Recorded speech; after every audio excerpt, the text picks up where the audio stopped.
Bismillahirrahmanirrahim. Assalamualaikum warahmatullahi wabarakatuh. Perkenalkan, nama saya Falahtun Fitriani, NPM 201110300213. Saya dari Manajemen Pendidikan Islam kelas E. Baiklah, di sini saya akan sedikit menjelaskan materi tentang sejarah peradaban Islam, yaitu gambaran umum misi Nabi Muhammad SAW.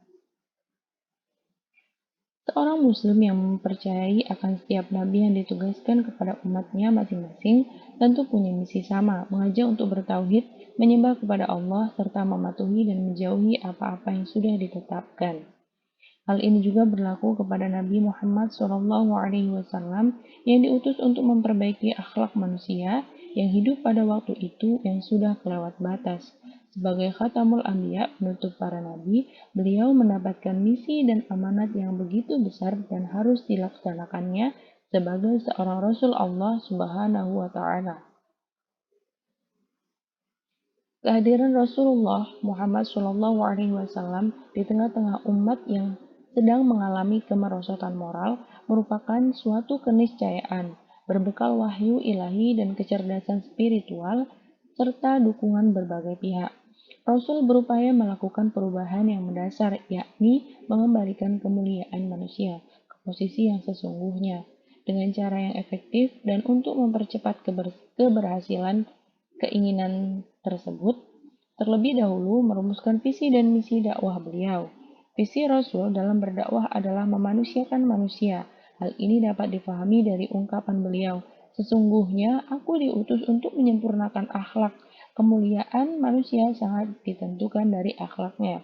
Dengan kata lain, akhlak merupakan tolak ukur untuk tinggi rendahnya atau mulia hinanya keberadaan seseorang. Dengan demikian, sangat beralasan jika Rasulullah SAW menentukan visi tersebut di atas. Misi utama Rasulullah diutus ke alam dunia ini adalah untuk menyempurnakan akhlak yang mulia, dan sejarah mencatat bahwa faktor pendorong keberhasilan dakwah beliau itu antara lain karena beliau memiliki akhlakul karimah. Perbuatan akhlak adalah perbuatan yang tertanam kuat di dalam jiwa seseorang, sehingga menjadi kepribadiannya. Karena sifatnya yang mendarah daging, maka semua perbuatannya dilakukan dengan mudah dan tanpa pemikiran. Dengan demikian, kita dapat melihat baik buruknya seseorang dari perbuatannya. Mengenai akhlak manusia yang waktu itu sudah tidak teratur dan tidak terkendali, Nabi Muhammad SAW diberikan perintah untuk memperbaiki akhlak manusia yang berada di lingkungan sekitarnya, mulai dari segi ibadah, keyakinan, muamalah, dan lain sebagainya. Selanjutnya, untuk mewujudkan visi dan misinya terlebih dahulu, Rasulullah SAW merumuskan yakni langkah-langkah yang harus ditempuh untuk mencapai visi dan misinya. Adapun misi Rasulullah SAW adalah amar ma'ruf nahi mungkar. Rasulullah SAW mengajak orang-orang untuk melakukan kebaikan dan meninggalkan larangan. Metode yang digunakan Rasulullah SAW pun sangat sederhana dan mudah ditiru karena sebelum Rasulullah SAW mengatakan dan atau melakukan sesuatu, terlebih dahulu beliau yang mempraktekannya, atau biasa disebut dengan dakwah bil al-hal. Jadi tidak sulit bagi orang lain untuk mencontohnya. Adapun ada beberapa cara yang dilakukan Rasulullah untuk memperbaiki kondisi umatnya, antara lain A. Mengajarkan ajaran tauhid kepada kaumnya.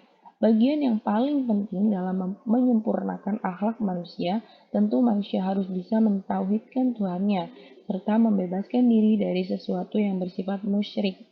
Hal ini dilakukan oleh Rasulullah SAW yang waktu itu sedang berada di Mekah dan dipenuhi oleh kaum jahiliyah yang sedang menyembah berhala. Ajaran tauhid yang dijelaskan oleh Nabi Muhammad SAW terdapat dalam kitab suci Al-Quran, seperti yang tertulis dalam surat Al-Baqarah berikut ini artinya. Dan Tuhanmu adalah Tuhan yang Maha Esa, tidak ada Tuhan melainkan Dia yang Maha Pemurah lagi Maha Penyayang. Quran surat Al-Baqarah ayat 2. Dalam surat yang lain dijelaskan juga bahwa semua utusan Allah Subhanahu wa Ta'ala sebelum Nabi Muhammad pun juga diberikan wahyu untuk mengajarkan ajaran tauhid ini, yang artinya, dan kami tidak mengutus seorang Rasul pun sebelum kamu, melainkan kami wahyukan kepadanya, bahwasanya tidak ada Tuhan yang hak melainkan aku, maka sembahlah olehmu sekalian aku. Quran Surat Al-Anbiya ayat 21. Yang B. Memberikan adanya kabar gembira dan peringatan bagi setiap umat. Nabi Muhammad SAW menjadi utusan Allah, selain mengajarkan ajaran tauhid, juga mempunyai misi lain yang harus disampaikan kepada umatnya. Sebagai pembawa kabar gembira juga sebagai pemberi peringatan, beliau sudah pasti akan memberi kabar gembira kepada siapapun yang senantiasa beriman kepada Allah dan Rasul-Nya. Begitu pula sebaliknya, jika siapa saja yang meninggalkan aturan-aturan yang sudah ditetapkan, serta suka berbuat onar dan jahat, beliau pasti akan mendatanginya untuk memberikan sebuah peringatan supaya menghentikan perbuatan jeleknya tersebut, karena kelak perbuatan tersebut akan mendapatkan balasan setimpal. Perihal di atas seperti yang dicantumkan dalam Quran Surat Fatir ayat 35 yang artinya, sesungguhnya kami mengutus kamu dengan membawa kebenaran sebagai pembawa berita gembira dan sebagai pemberi peringatan. Dan tidak ada suatu umat pun melainkan telah ada padanya seorang pemberi peringatan. Yang C. Memberikan bimbingan moral terhadap satu sama lain. Ketika beliau masih berada di kota Mekah, mayoritas moral masyarakat kota Mekah sangatlah bejat, dan banyak perlakuan-perlakuan yang kurang terpuji sering dilakukan oleh mereka semua. Dalam posisi inilah Nabi Muhammad sangat mempunyai peran penting, yakni memberikan contoh yang baik dan benar terhadap mereka semua. Semua itu dilakukan tentu agar perilaku dan moral mereka semua bisa berubah menjadi baik, seperti penjelasan sebuah hadis dari Abu Hurairah radhiyallahu anhu berkata, Rasulullah shallallahu alaihi wasallam bersabda, sesungguhnya aku diutus oleh Allah untuk menyempurnakan akhlak yang baik soleh. Hadis riwayat Ahmad. Bimbingan moral yang diberikan oleh Nabi tentu mempunyai sebuah kelebihan tersendiri, mulai dari perilaku baik dan sopan santunnya terhadap masyarakat yang hidup di sekitarnya, sampai rasa kasih sayangnya terhadap mereka yang bahkan mencemooh dan menghinanya, tidak ada rasa marah dan membalas perbuatan mereka kembali. Akhlak Nabi sangatlah tinggi. Beliau tahu bahwa hinaan, cemoohan, ancaman, dan lain-lain yang mengandung unsur jahat bisa jadi dikarenakan mereka belum tahu atau belum mendapatkan hidayah dari Allah Subhanahu wa taala.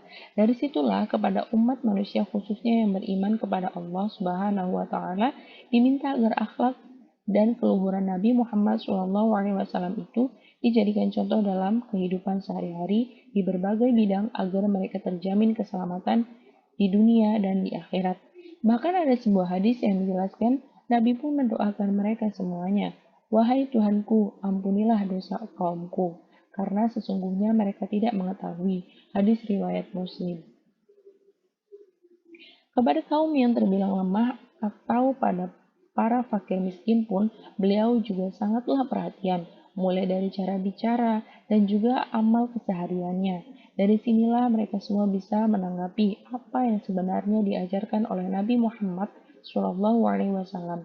Sebagai pemimpin, beliau juga mempunyai watak yang cerdas dan pandangan yang luas.